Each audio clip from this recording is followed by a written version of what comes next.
Welcome back to my 10 Minutes of Treasure. We're going to start part 1 today of a 2-part study because, quite simply, it's too long to fit into 10 minutes. And that is taken from Genesis chapter 1, the creation story, because it actually contains a fantastic hidden picture which explains some of the things about the way it's written that perhaps cause confusion. Let's remember that the Bible is not a scientific manual.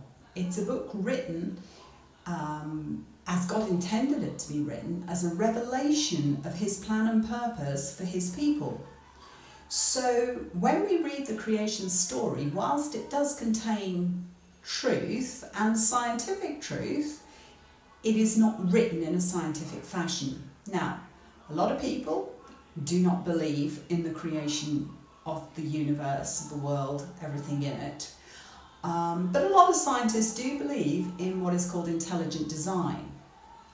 I believe in intelligent design because I believe that God created all things. There are too many things which cannot be explained in the universe and the world purely by chance.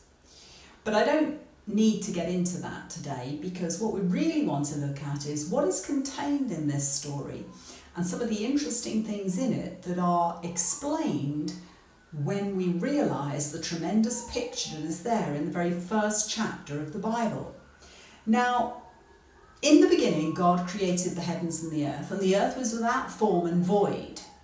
The Hebrew literal translation would be became without form and void, and there are those who believe that the current creation that we see is actually a recreation of something that was previously destroyed. There are things that hint at it in the Bible that there was a previous creation. And there are some that say that the first creation was destroyed in the fall of the devil, and that is the reason we get some things in our current creation which we cannot explain directly from what we know. Such things as, where do demons come from? How do the dinosaurs fit into the creation story? Such things as those. Some people put them down to a previous creation because of this verse, which clearly says that the earth became without form and void. So the picture is one of chaos, and out of it God speaks and says, let there be light. And here we start at day 1. God said, let there be light, and there was light. And he separates the light from the darkness. Now, that act of separating is a theme that follows all the way through the act of creation. So we'll come back to separation again, because everything that involves the plan of salvation involves this process of separating. So he separates the day from the light from the dark. Now, in scripture, light and dark are representatives of good and evil. And when the light comes, Christ is called the light of the world, we have salvation. So the first thing that happens in the creation story is that light comes and light separates from the darkness. So we have a clear understanding of the two. And it is interesting because if you consider salvation, when Christ comes, we recognize there is a good and an evil. Ephesians 5 talks about having no fellowship with the unfruitful works of darkness. So when salvation comes, it is the same as the light comes. It comes first, because of course the crazy thing in this story, this picture of salvation and creation, is that the light comes before the sun. So where's the light coming from? Because light came first, not the sun. But for us in this creation, light comes from the sun. But no, the light of salvation comes first. And that's the important thing, because if the light of salvation doesn't come, we remain in darkness. And so then we have this picture of the evening and the morning, and we have the first day. Now that expression, evening and morning, again is something that's rather peculiar, because when we come to the 7th day, there is no evening and morning. Everything ends on the 7th day. There is no evening at the 7th day. And we'll come back to that later, because it's an interesting point. The evening. Evening in scripture, the time of darkness, is quite often pictured as a time of apostasy or falling away. So we start off in the light and we fall away into darkness. Daniel 8:14 refers to apostasy as sort of falling away into darkness.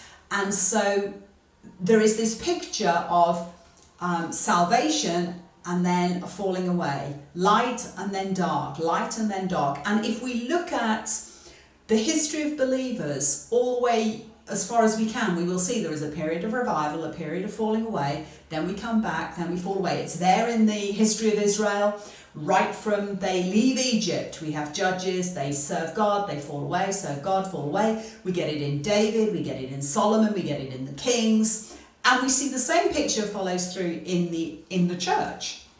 So the use of evening and morning is significant as we move through the study because it refers to something that we will see is further clarified later on. Now, the moment light comes, salvation comes, the next thing is that something happens within the person, within the process of salvation. And the second day, we have this interesting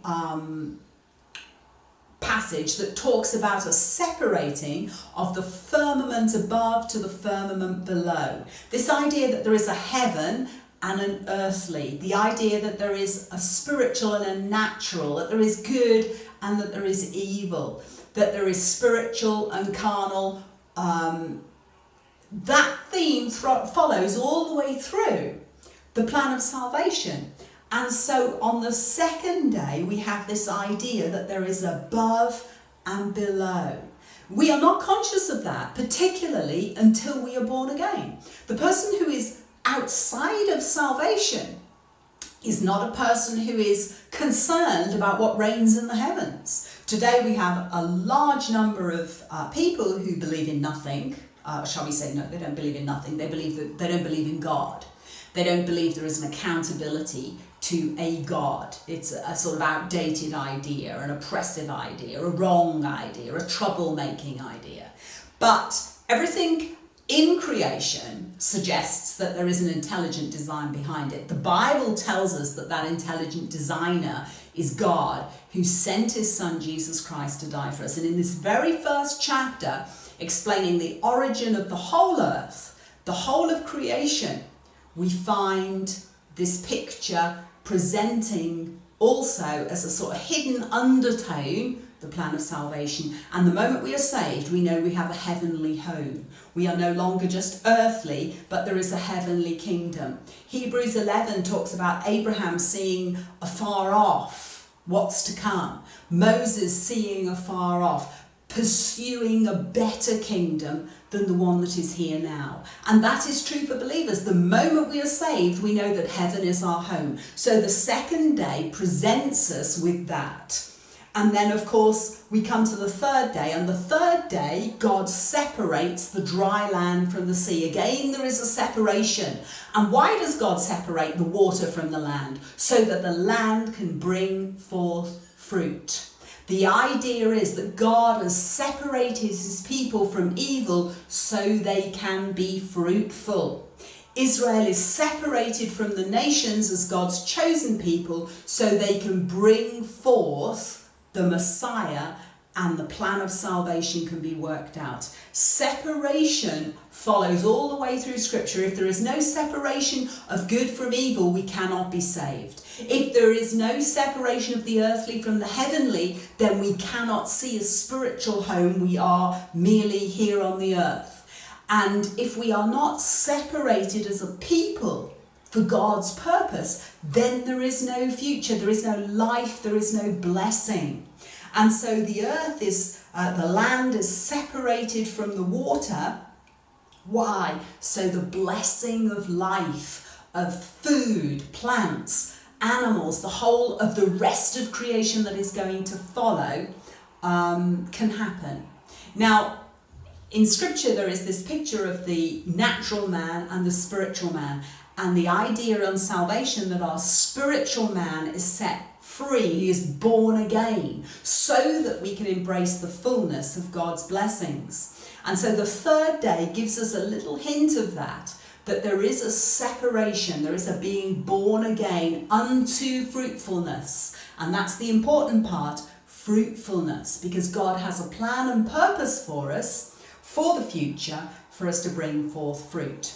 So we're going to end there. That's our first 10 minutes on 3 days. So we will join again on another date for the next session. Thanks for joining me. Please return again and see the rest of this fantastic picture.